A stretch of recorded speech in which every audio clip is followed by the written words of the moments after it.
Okay, this helicopter parent has already emailed me 3 times in the last 2 hours, saying that their child deserves a better grade, even though she barely comes to class, she's always on her phone.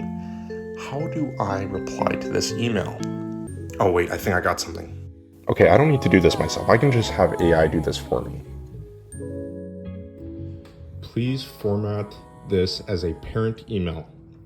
Jane did not come to class, and the odd time that she did come to class, she was constantly on her phone and she was not engaging with any materials.